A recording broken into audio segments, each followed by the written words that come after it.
രാത്രി ഏകദേശം 10:30 മണിയോടുകൂടി രഘു എന്ന വ്യക്തിയുടെ ഫോണിലേക്ക് അയാളുടെ സുഹൃത്തും പ്രവാസിയുമായ സുരൻ എന്ന വ്യക്തി വിളിച്ചു. തന്റെ ഭാര്യ ജലജയെ എത്ര വിളിച്ചു നോക്കിയിട്ടും ഫോൺ എടുക്കുന്നില്ല എന്നും അവരുടെ വീട് വരെ പോയി ഒന്ന് അന്വേഷിക്കണമെന്നും സുരൻ രഘുവിനോട് ആവശ്യപ്പെട്ടു. രഘു ഉടൻ തന്നെ ജലജയുടെ വീട്ടിലേക്ക് പോയി. പലതവണ കോളിംഗ് ബെൽ അമർത്തി നോക്കിയിട്ടും അകത്തുനിന്നും യാതൊരു പ്രതികരണവും ഇല്ലാത്ത സാഹചര്യത്തിൽ രഘു പ്രധാന വാതിലിൽ തട്ടി വിളിച്ചു. അപ്പോഴാണ് വാതിൽ അകത്തേക്ക് തുറക്കപ്പെട്ടത്.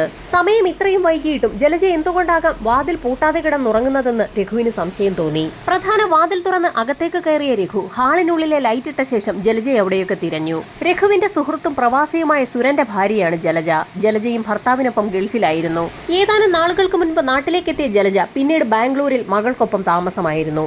ഇപ്പോൾ ഏതാനും ദിവസങ്ങൾക്ക് മുൻപാണ് ഹരിപ്പാടുള്ള വീട്ടിൽ താമസത്തിനെത്തിയത്. അതുകൊണ്ട് തന്നെ ഒറ്റയ്ക്ക് താമസിക്കുന്ന ആ സ്ത്രീയെ എത്ര വിളിച്ചു നോക്കിയിട്ടും കാണാത്ത സാഹചര്യത്തിൽ രഘുവിന് ഭയം കൂടി വന്നു. പ്രധാന ഹാളും കടന്ന് ബെഡ്റൂമിന് സമീപത്തേക്കാണ് പിന്നീട് രഘു എത്തിയത്. നേരിയ വെളിച്ചത്തിൽ ആരോ ഒരാൾ തറയിൽ കിടക്കുന്നത് പോലെ രഘുവിന് തോന്നി. ആ കാഴ്ച ഒന്നുകൂടി സൂക്ഷിച്ചു നോക്കിയ സമയത്താണ് നടുക്കുന്ന സത്യം രഘു മനസ്സിലാക്കിയത്. ജലജ എന്ന സ്ത്രീ അനക്കമില്ലാതെ തറയിൽ കിടക്കുകയാണ്. അവർക്ക് ചുറ്റും രക്തം തളം കെട്ടി കിടക്കുകയാണ്. ഭയന്നു പോയ രഘു നിലവിളിച്ചുകൊണ്ട് പുറത്തേക്കിറങ്ങി ഓടി. ഉടൻ തന്നെ അയാളുടെ വീട്ടിലെത്തി വിവരം അവിടെയുള്ളവരെ ധരിപ്പിക്കുകയും പ്രദേശവാസികളെയൊക്കെ തന്നെ വിവരമറിയിക്കുകയും ചെയ്തു.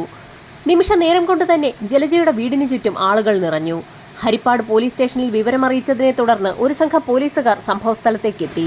വീടിനുള്ളിൽ നടന്നിരിക്കുന്ന സംഭവം അത്ര പന്തിയല്ല എന്ന് മനസ്സിലാക്കിയതുകൊണ്ട് തന്നെ നാട്ടുകാരും വീടിനുള്ളിലേക്ക് പ്രവേശിച്ചില്ല. സംഭവസ്ഥലത്തെത്തിയ പോലീസ് സംഘം വീടിനുള്ളിലേക്ക് പ്രവേശിച്ചു. ബെഡ്റൂമിനുള്ളിൽ മുറിയുടെ നടുക്കായി രക്തത്തിൽ കുളിച്ചു കിടക്കുന്ന ജലജയെയാണ് പോലീസ് സംഘം കണ്ടത്. അവരുടെ ശരീരത്തിന് ചുറ്റിനും രക്തം കട്ടപിടിച്ച് കിടക്കുകയാണ്. മരണം നടന്നിട്ട് മണിക്കൂറുകൾ പിന്നിട്ടു എന്ന് അതിൽ നിന്നും വ്യക്തമായി. സമയമേറെ വൈകിയതുകൊണ്ട് തന്നെ ഇൻക്വസ്റ്റ് നടപടികൾ തൊട്ടടുത്ത ദിവസം മാത്രമേ നടത്തുവാൻ സാധിക്കുകയുള്ളായിരുന്നു. അതുകൊണ്ട് തന്നെ വീട് പൂട്ടുകയും 2 പോലീസുകാരെ ആ വീടിന് കാവൽ നിർത്തുകയും ചെയ്തു. തൊട്ടടുത്ത ദിവസം തന്നെ പോലീസ് സംഘത്തിനൊപ്പം ഫോറൻസിക് ടീമും സംഭവസ്ഥലത്തെത്തി. മരിച്ചു കിടക്കുന്ന ജലജയുടെ മുറിയിൽ വിശദമായ ഒരു പരിശോധന തന്നെ നടത്തി. ജലജയുടെ ശരീരമാകെ രക്തം കട്ടപിടിച്ച് കിടക്കുകയാണ്. ശക്തമായ എന്തോ ആയുധം ഉപയോഗിച്ച് ജലജയുടെ മുഖവും തലയും ഒക്കെ അടിച്ചു പിളർത്തിയിരിക്കുകയാണ്. മുറിയാകെ വലിച്ചു വാരിയിട്ട നിലയിലായിരുന്നു. ഏതോ വ്യക്തി അല്ലെങ്കിൽ വ്യക്തികൾ അവിടെ ഒരു തിരച്ചിൽ നടത്തിയിട്ടുണ്ടെന്ന് അതിൽ നിന്ന് വ്യക്തമാണ്. ഈ സമയത്താണ് മറ്റൊരു കാര്യം ഫോറൻസിക് സംഘത്തിന്റെ ശ്രദ്ധയിൽപ്പെടുന്നത്. ആ മുറിയുടെ ഭിത്തികളിൽ ലൈസോളിന്റെ ഗന്ധമുണ്ട്. ആ ഗന്ധമാകട്ടെ ബെഡ്റൂമിനുള്ളിലും പുറത്ത് ഹാളിൽ നിന്ന് സ്റ്റെയർ കേസിന്റെ പടികളിലേക്കും വരെ നീളുന്നുണ്ട്. കൊല നടത്തിയ വ്യക്തി അല്ലെങ്കിൽ വ്യക്തികൾ മുറിക്കുള്ളിലും സ്റ്റെയർ കേസിന് മുകളിലേക്കുമൊക്കെ പോയിട്ടുണ്ടെന്ന് പോലീസിന് വ്യക്തമായി.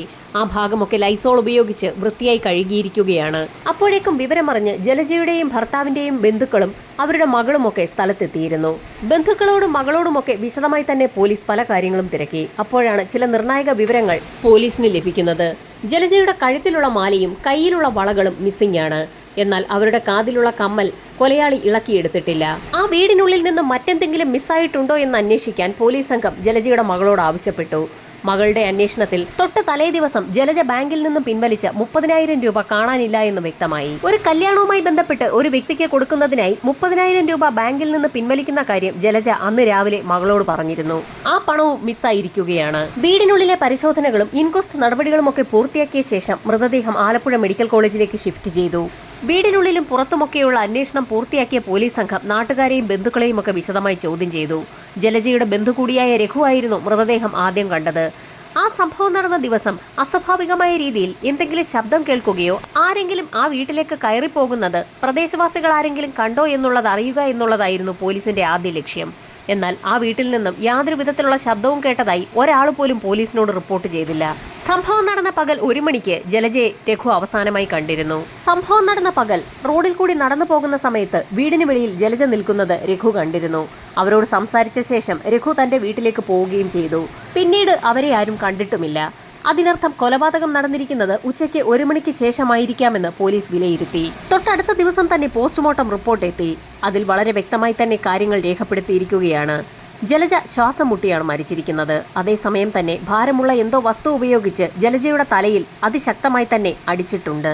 മരണം സംഭവിക്കുന്നതിന് മുൻപ് ജലജയുടെ തലയ്ക്ക് അടിയേറ്റിട്ടുണ്ട്. അടിയേറ്റ് താഴെ വീണ ജലജയുടെ മുഖത്ത് തലയണ പോലെയുള്ള എന്തോ വസ്തു ഉപയോഗിച്ച് അമർത്തിയാണ് അവരെ ശ്വാസം മുട്ടിച്ചിരിക്കുന്നത്. മരണശേഷവും ജലജയുടെ തല അടിച്ചു പൊളിച്ചിരിക്കുകയാണ്. അതിക്രൂരമായ ഒരു കൊലപാതകമാണ് നടന്നിരിക്കുന്നതെന്ന് പോലീസിന് വ്യക്തമായി. പോസ്റ്റ്മോർട്ടം റിപ്പോർട്ടിൽ മറ്റ് ചില കാര്യങ്ങൾ കൂടി രേഖപ്പെടുത്തിയിരുന്നു. ജലജ കഴിച്ചിട്ടുള്ള ഭക്ഷണം ദഹിച്ചിട്ടുണ്ടായിരുന്നില്ല.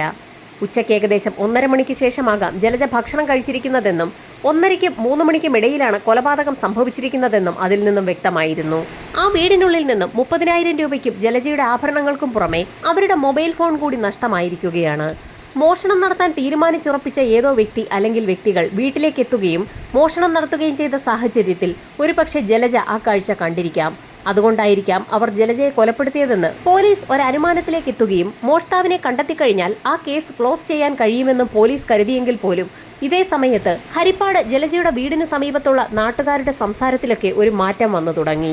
ജലജയുടെ ഒരു പ്രത്യേക സ്വഭാവത്തെക്കുറിച്ച് നാട്ടുകാരും ബന്ധുക്കളുമൊക്കെ പോലീസുകാരോടും മാധ്യമങ്ങളോടുമൊക്കെ ചില കാര്യങ്ങൾ തുറന്നു പറഞ്ഞു. വർഷങ്ങളോളമായി വിദേശത്തായിരുന്നതുകൊണ്ടും നാട്ടിൽ ഒറ്റയ്ക്ക് താമസിക്കുന്നതുകൊണ്ടും ഒരപരിചിതന് പോലും ജലജ വാതിൽ തുറന്നു കൊടുക്കാറുണ്ടായിരുന്നില്ല.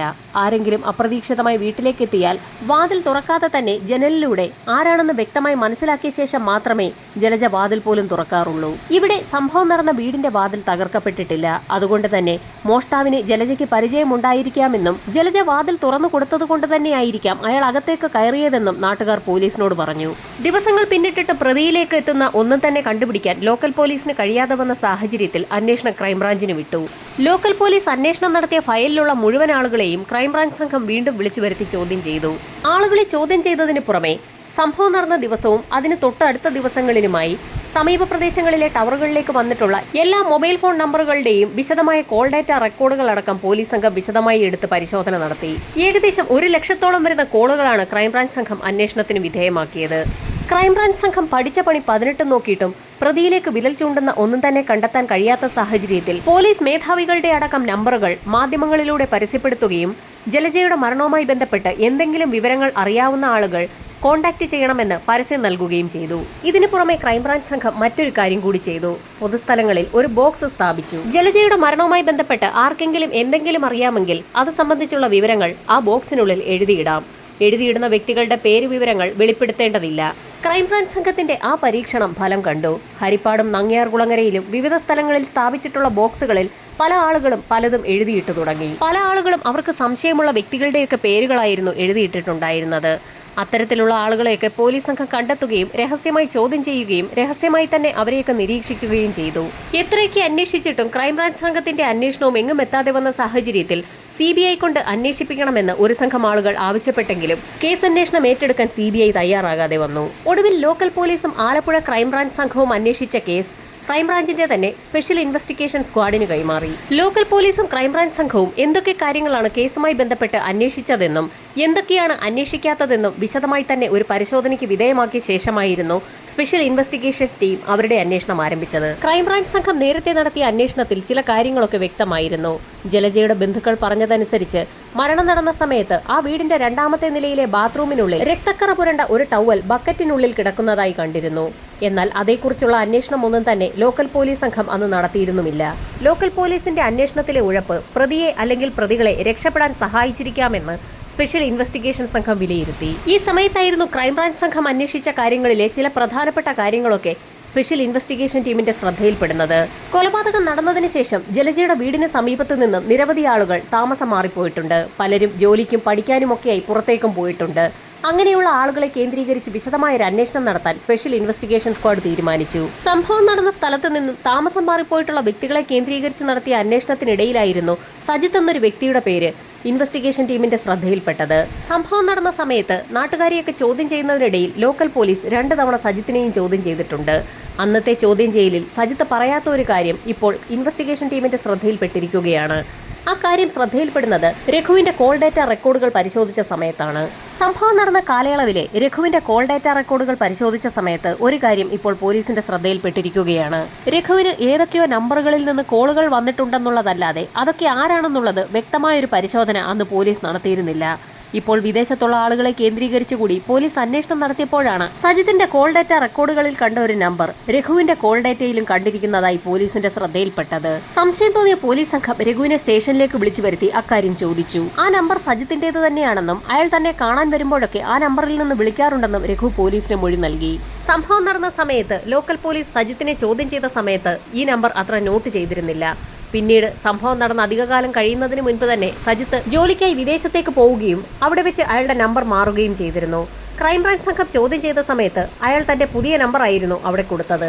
തന്റെ പഴയ നമ്പറിനെ കുറിച്ച് അയാൾ പോലീസിനോട് പറയാത്തതുകൊണ്ട് തന്നെ ആ നമ്പർ കേന്ദ്രീകരിച്ച് പ്രത്യേകിച്ച് ഒരു അന്വേഷണവും പോലീസ് സംഘം നടത്തിയതുമില്ല. സജിത്തിന്റെ പഴയ നമ്പർ കേന്ദ്രീകരിച്ച് നടത്തിയ അന്വേഷണത്തിൽ മരണം നടന്ന വീടിന് സമീപത്തുള്ള ടവർ ലൊക്കേഷനിൽ ആ ദിവസം അതേ സമയത്ത് അയാളുടെ നമ്പർ ഉണ്ടെന്ന് പോലീസിന് വ്യക്തമായി. നേരത്തെ അന്വേഷണം നടത്തിയ ലോക്കൽ പോലീസും ക്രൈംബ്രാഞ്ച് സംഘവും ആ നമ്പറിനെ കുറിച്ച് വിശദമായ ഒരു അന്വേഷണം നടത്തിയിരുന്നില്ല. ഈ സമയത്തായിരുന്നു ഇൻവെസ്റ്റിഗേഷൻ ടീം നേരത്തെ ലോക്കൽ പോലീസ് ശേഖരിച്ച നാട്ടുകാരുടെയൊക്കെ മൊഴി വിശദമായി ഒന്ന് പരിശോധിച്ചത്. അക്കൂട്ടത്തിൽ വളരെ നിർണായകമായ ഒരു മൊഴി പോലീസ് അധികം ശ്രദ്ധിച്ചിരുന്നില്ല. അയൽവാസിയായ ഒരു സ്ത്രീ പറഞ്ഞ ഒരു കാര്യമായിരുന്നു അത്. സംഭവം നടന്ന ദിവസം ഉച്ചയോടടുപ്പിച്ച് ജലജയുടെ വീടിന് പുറത്തുള്ള റോഡിലൂടെ ആ സ്ത്രീ നടന്നു പോകുന്ന സമയത്ത് ഏതോ ഒരു പുരുഷനോട് ജലജ വഴക്കുണ്ടാക്കുന്നത് ആ സ്ത്രീ കേട്ടിരുന്നു. എന്നാൽ അതേക്കുറിച്ച് വിശദമായി ഒന്നും തനിക്കറിയില്ല എന്നും അവരന്ന് പോലീസിന് മൊഴി നൽകിയിരുന്നു. ആ സ്ത്രീയുടെ മൊഴി ലോക്കൽ പോലീസും ക്രൈംബ്രാഞ്ച് സംഘവും അത്ര കാര്യമായി അന്വേഷിച്ചിരുന്നില്ല. ഇതോടൊപ്പം തന്നെ മറ്റു ചില നിർണായക മൊഴികൾ കൂടി ലോക്കൽ പോലീസും ക്രൈംബ്രാഞ്ച് സംഘവും അവഗണിച്ചതായി സ്പെഷ്യൽ ഇൻവെസ്റ്റിഗേഷൻ സ്ക്വാഡ് കണ്ടെത്തി. സംഭവം നടന്ന ദിവസം ഉച്ചയ്ക്ക് ഏകദേശം 2 മണിക്കും 3 മണിക്കും ഇടയിൽ ജലജയുടെ വീട്ടിൽ നിന്നും ഒരു കരച്ചിൽ കേട്ടിരുന്നു എന്ന് പ്രദേശവാസിയായ ഒരു സ്ത്രീ അന്ന് പോലീസിന് മൊഴി നൽകിയിരുന്നു. ഈ 2 മൊഴികൾക്കും പുറമെ സംഭവം നടന്ന ദിവസം ഏകദേശം ഉച്ചയ്ക്ക് 1:30ക്കും 3:30ക്കും ഇടയിൽ സജിത്ത് എന്ന വ്യക്തിയുടെ മൊബൈൽ ടവർ ലൊക്കേഷൻ സംഭവം നടന്ന വീടിന് പരിസരത്തുള്ള ടവർ ലൊക്കേഷനിൽ കാണിക്കുന്നതും സജിത്തിന് ഈ കുറ്റകൃത്യവുമായി നേരിട്ടോ അല്ലാതെയോ എന്തോ ചില ബന്ധങ്ങൾ ഉള്ളതുകൊണ്ടായിരിക്കാമെന്ന് സ്പെഷ്യൽ ഇൻവെസ്റ്റിഗേഷൻ ടീം വിലയിരുത്തി. ആ ഒരു സാധ്യത മനസ്സിലാക്കി ഇൻവെസ്റ്റിഗേഷൻ ടീം വിദേശത്തുള്ള സജിത്തിനെ നാട്ടിലേക്ക് എത്തിക്കാനുള്ള നടപടികൾ ആരംഭിച്ചു. വിവരങ്ങളൊന്നും അറിയിക്കാതെ തന്നെ സജിത്തിനെ അതിവിദഗ്ധമായി നാട്ടിലെത്തിക്കാൻ തീരുമാനിച്ച പോലീസ് സംഘം ആദ്യം തന്നെ അയാളുടെ സ്പോൺസറുമായി ബന്ധപ്പെട്ടു. സ്പോൺസറിനോട് കാര്യങ്ങളൊക്കെ തുറന്നു പറഞ്ഞ ശേഷം എന്തെങ്കിലും കളവ് പറഞ്ഞ് സജിത്തിനെ നാട്ടിലേക്ക് അയക്കണമെന്നും ആവശ്യപ്പെട്ടു. പോലീസിന്റെ നിർദ്ദേശമനുസരിച്ച് തന്നെ സജിത്തിന്റെ വിസയിൽ എന്തോ ചില ഇഷ്യൂസ് ഉണ്ടെന്നും അയാൾ നാട്ടിലെത്തി അതിവേഗം തന്നെ അത് ശരിയാക്കണമെന്നും സ്പോൺസർ സജിത്തിനോട് ആവശ്യപ്പെടുകയും അയാൾക്ക് ടിക്കറ്റ് എടുത്തു നൽകി നാട്ടിലേക്ക് അയക്കുകയും ചെയ്തു. നെടുമ്പാശ്ശേരി എയർപോർട്ടിലാണ് സജിത്ത് വന്നിറങ്ങിയത്. അവിടെ അവനെ കാത്ത് ചില അതിഥികൾ ഉണ്ടായിരുന്നു. തങ്ങൾ സ്പെഷ്യൽ ഇൻവെസ്റ്റിഗേഷൻ ടീമാണെന്നും സജിത്തിനോട് ചില കാര്യങ്ങൾ ചോദിച്ചറിയാനുമുണ്ടെന്ന് ഉദ്യോഗസ്ഥർ പറഞ്ഞ സാഹചര്യത്തിൽ തന്റെ വിസയുമായി ബന്ധപ്പെട്ടുള്ള എന്തോ ചില കാര്യങ്ങൾ ചോദിക്കാനാകും തന്നെ കൂട്ടിക്കൊണ്ടു പോകുന്നതെന്നായിരുന്നു സജിത്ത് കരുതിയത്. ഇൻവെസ്റ്റിഗേഷൻ ടീം സജിത്തുമായി സ്പെഷ്യൽ സ്ക്വാഡിന്റെ ഓഫീസിലേക്കാണ് എത്തിയത്. അധികം വളച്ചുകെട്ടാതെ തന്നെ ഇൻവെസ്റ്റിഗേഷൻ ഓഫീസർ സജിത്തിനോട് ഒരു ചോദ്യം ചോദിച്ചു. ജലജയുടെ മരണം നടന്ന ദിവസം അയാൾ എവിടെയായിരുന്നു എന്നായിരുന്നു അപ്രതീക്ഷിതമായി പോലീസ് ചോദിച്ചത്. ആ ചോദ്യം കേട്ടപ്പോൾ തന്നെ സജിത്ത് ഒന്ന് അമ്പരന്നു. ഒന്ന് പരിങ്ങിയെങ്കിലും അത് പുറത്തു കാണിക്കാതെ തന്നെ താൻ ജോലിയുമായി ബന്ധപ്പെട്ട് തന്റെ സ്റ്റുഡിയോയിലായിരുന്നു എന്ന് സജിത്ത് പോലീസിന് മൊഴി നൽകി.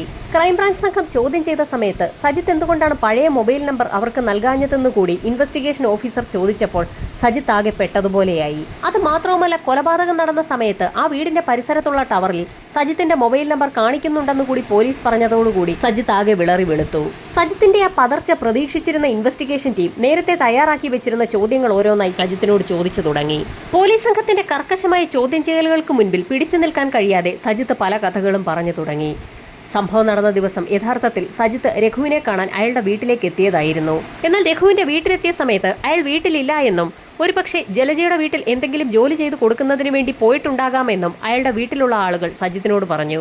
അങ്ങനെ രഘുവിനെ അന്വേഷിച്ച് സജിത്ത് ജലജയുടെ വീട്ടിലുമെത്തി. ഗേറ്റ് തുറന്ന് സജിത്ത് ജലജയുടെ വീട്ടിലേക്ക് എത്തിയ സമയത്ത് ജലജ വീടിന് വെളിയിൽ തന്നെ ഉണ്ടായിരുന്നു. സജിത്തിനെ നേരത്തെ പരിചയമുള്ളതുകൊണ്ട് തന്നെ പ്രത്യേകിച്ചൊന്നും ജലജ പറഞ്ഞതുമില്ല. രഘുവിനെ അന്വേഷിച്ച സമയത്ത് അയാൾ അവിടേക്ക് ചെന്നിട്ടില്ല എന്ന് ജലജ പറഞ്ഞതോടുകൂടി മദ്യപിച്ചിട്ടുണ്ടായിരുന്ന സജിത്ത് ജലജയെ പലതും പറഞ്ഞു തുടങ്ങി. രഘുവിനെയും ജലജയും ചേർത്ത് പല കാര്യങ്ങളും മോശമായി സജിത്ത് പറയാൻ തുടങ്ങിയതോടുകൂടി ജലജ അയാളോട് പൊട്ടിത്തെറിച്ചു. അവർ തമ്മിലുള്ള ആ സംഭാഷണമായിരുന്നു അയൽവാസിയായ ഒരു സ്ത്രീ അതുവഴി നടന്നുപോയ സമയത്ത് കേട്ടത്. ജലജയും രഘുവും തമ്മിൽ വഴിവിട്ട ബന്ധമുണ്ടെന്ന് വീണ്ടും സജിത്ത് പറഞ്ഞതോടുകൂടി നിയന്ത്രണം വിട്ട ജലജ സജിത്തിനെ ശകാരിച്ചു. ഇത് കേട്ട് നിയന്ത്രണം വിട്ട സജിത്ത് ജലജയുടെ തലമുടിക്ക് കുത്തിപ്പിടിക്കുകയും അവരെ വലിച്ചിഴച്ച് വീടിനുള്ളിലേക്ക് കൊണ്ടുപോവുകയും ചെയ്തു. തന്റെ ഇംഗിതത്തിന് വഴങ്ങാതെ വന്നതോടുകൂടി സജിത്ത് കയ്യിൽ കിട്ടിയ ഒരു നിലവിളക്കെടുത്ത് ജലജയുടെ തലയിലേക്ക് ആഞ്ഞടിക്കുകയായിരുന്നു. നിരവധി തവണയാണ് സജിത്ത് നിലവിളക്ക് ഉപയോഗിച്ച് ജലജയുടെ തലയിലേക്ക് ആഞ്ഞടിച്ചത്. അടിയേറ്റ് തറയിലേക്ക് വീണ ജലജയുടെ മുഖത്തേക്ക് ഒരു തലയണ ഉപയോഗിച്ച് സജിത്ത് അമർത്തിപ്പിടിച്ചു. ഏതാനും നിമിഷങ്ങൾക്കകം തന്നെ ജലജ നിശ്ചലയായി. എന്നിട്ടും കലിയടങ്ങാത്ത സജിത്ത് ആ നിലവിളക്ക് ഉപയോഗിച്ച് തന്നെ ജലജയുടെ തലയിലേക്കും മുഖത്തേക്കുമൊക്കെ ആഞ്ഞടിച്ചുകൊണ്ടേയിരുന്നു. തീർത്തും മദ്യത്തിന് കീഴ്പ്പെട്ടു പോയ സജിത്ത് താൻ എന്താണ് ചെയ്യുന്നതെന്ന് പോലും മനസ്സിലാക്കാൻ കഴിയാത്ത അവസ്ഥയിലായിരുന്നു. ഏതാനും മണിക്കൂറുകൾക്കകം സ്വബോധത്തിലേക്ക് തിരിച്ചു വന്ന സജിത്ത് തന്റെ സാന്നിധ്യം ആ വീട്ടിൽ നിന്നും ഒഴിവാക്കുന്നതിനായി ബാത്റൂമിലേക്ക് പോയി ലൈസോൾ സംഘടിപ്പിച്ച ശേഷം തന്റെ വിരലടയാളങ്ങൾ പതിഞ്ഞ പ്രദേശമൊക്കെ ലൈസോൾ ഉപയോഗിച്ച് കഴുകി വൃത്തിയാക്കി. വിരലടയാളം പതിഞ്ഞിട്ടുള്ള ഫർണിച്ചറുകളും തലയണിയുമൊക്കെ ലൈസോൾ ഉപയോഗിച്ച് തുടച്ച് വൃത്തിയാക്കി. ഏതെങ്കിലും കാരണവശാൽ അന്വേഷണം തന്നിലേക്ക് എത്താതിരിക്കുന്നതിനായി പോലീസിനെ കബളിപ്പിക്കുന്നതിനു വേണ്ടി ജലജയുടെ കഴുത്തിലുണ്ടായിരുന്ന മാലയും കയ്യിലുണ്ടായിരുന്ന വളകളുമൊക്കെ സജിത്ത് ഊരിയെടുത്തു. മോഷണ ശ്രമത്തിനിടയിൽ നടന്ന ഒരു കൊലപാതകമാണിതെന്ന് വരുത്തി തീർക്കുന്നതിന് വേണ്ടിയായിരുന്നു സജിത്തിന്റെ ശ്രമം. അതിനായി ബെഡ്റൂമിനുള്ളിൽ മനഃപൂർവ്വം ഒരു തിരച്ചിൽ നടത്തുകയും അലമാരകളൊക്കെ തുറന്ന് അതിനകത്തുള്ള സാധനങ്ങളൊക്കെ വലിച്ചുവാരി പുറത്തേക്കിടുകയും ചെയ്തു. അക്കൂട്ടത്തിലായിരുന്നു അലമാരിയിലുണ്ടായിരുന്ന 30,000 രൂപ സജിത്തിന്റെ ശ്രദ്ധയിൽപ്പെട്ടത്. ആ 30,000 രൂപയും അയാൾ കൈവശപ്പെടുത്തി. തന്റെ കയ്യിൽ പുരണ്ട രക്തക്കറയൊക്കെ അവിടെ ഉണ്ടായിരുന്ന ഒരു ടവലിൽ തുടച്ച ശേഷം ആ ടവലുമായി മുകളിലത്തെ നിലയിലെത്തുകയും അവിടുത്തെ ബാത്റൂമിനുള്ളിൽ കൈകാലുകൾ കഴുകി വൃത്തിയാക്കിയ ശേഷം ടവൽ ബാത്റൂമിനുള്ളിലെ തന്നെ ഒരു ബക്കറ്റിൽ ഉപേക്ഷിക്കുകയും ചെയ്തു. അധിക സമയം അവിടെ നിന്നു കഴിഞ്ഞാൽ പന്തിയല്ല എന്ന് മനസ്സിലാക്കിയ സജിത്ത് ജലജയെ കൊലപ്പെടുത്താൻ ഉപയോഗിച്ച നിലവിളക്കും അതോടൊപ്പം തന്നെ അവരുടെ മൊബൈൽ ഫോണും പൊതിഞ്ഞെടുക്കുകയും പ്രധാന വാതിലിലൂടെ തന്നെ പുറത്തിറങ്ങി വാതിൽ പുറത്തുനിന്ന് അടച്ച ശേഷം ആരുടെയും ശ്രദ്ധയിൽപ്പെടാതെ ഗേറ്റ് കടന്ന് അതിവേഗത്തിൽ തന്നെ അവിടെ നിന്ന് നടന്നു പോവുകയും ചെയ്തു. ടൗണിലെത്തിയ സജിത്ത് നേരെ പോയത് തോട്ടപ്പള്ളി ഭാഗത്തേക്കാണ്. കൊലപാതകത്തിന് ഉപയോഗിച്ച നിലവിളക്കും അതുപോലെ തന്നെ ജലജയുടെ മൊബൈൽ ഫോണും അവിടേക്ക് വലിച്ചെറിഞ്ഞു. രഘുവിന്റെ വീട്ടിൽ ഇടയ്ക്കിടയ്ക്ക് സജിത്ത് വരാറുള്ളത് കൊണ്ട് തന്നെ ജലജയുടെ മരണവുമായി ബന്ധപ്പെട്ട് ലോക്കൽ പോലീസും ക്രൈംബ്രാഞ്ച് സംഘവും ആ പ്രദേശത്ത് വന്നു പോകാറുള്ള ആളുകളെ കേന്ദ്രീകരിച്ച് അന്വേഷണം നടത്തുന്ന കൂട്ടത്തിൽ സജിത്തിനെയും 2 തവണ ചോദ്യം ചെയ്തിരുന്നു. സംഭവം നടന്ന ദിവസം സജിത്ത് വീട്ടിലേക്ക് വന്ന വിവരം രഘു അറിഞ്ഞിരുന്നില്ല. രഘുവിന്റെ വീട്ടുകാർക്ക് അക്കാര്യം അറിയാമായിരുന്നെങ്കിൽ പോലും രഘുവിനെ അന്വേഷിച്ച് സജിത്ത് ജലജയുടെ വീട്ടിലേക്ക് പോയ കാര്യമൊന്നും അവർക്കറിയാത്ത സാഹചര്യത്തിൽ അക്കാര്യമൊന്നും അവർ പോലീസിനോട് പറഞ്ഞതുമില്ല. എല്ലാ കുറ്റവും ഏറ്റുപറഞ്ഞ സജിത്തിന്റെ അറസ്റ്റ് രേഖപ്പെടുത്തിയ പോലീസ് സംഘം സജിത്തിനെ റിമാൻഡ് ചെയ്തു. വിചാരണ നടപടികൾ നടക്കുന്നതിനിടയിൽ ജാമ്യം കിട്ടി പുറത്തിറങ്ങിയ സജിത്തിനോട് കോടതി ഒരു കണ്ടീഷൻ വെച്ചു. ഒരു കാരണവശാലും ആലപ്പുഴ ജില്ലയിലേക്ക് കടക്കരുതെന്നായിരുന്നു ആ കണ്ടീഷൻ. അതുകൊണ്ട് തന്നെ തിരുവനന്തപുരത്തേക്ക് പോയ സജിത്ത് അവിടെ ഒരു ഹോട്ടലിൽ മുറിയെടുത്ത് താമസം ആരംഭിച്ചു. ഹോട്ടൽ മുറിയിൽ താമസം ആരംഭിച്ച സജിത്ത് അതേ മുറിയിലെ തന്നെ ഫാൻ അഴിച്ചു മാറ്റി വെച്ച ശേഷം അതേ ഹുക്കിൽ തൂങ്ങി മരിച്ചു എന്നുള്ള വാർത്തയാണ് പുറത്തു വന്നിരിക്കുന്നത്.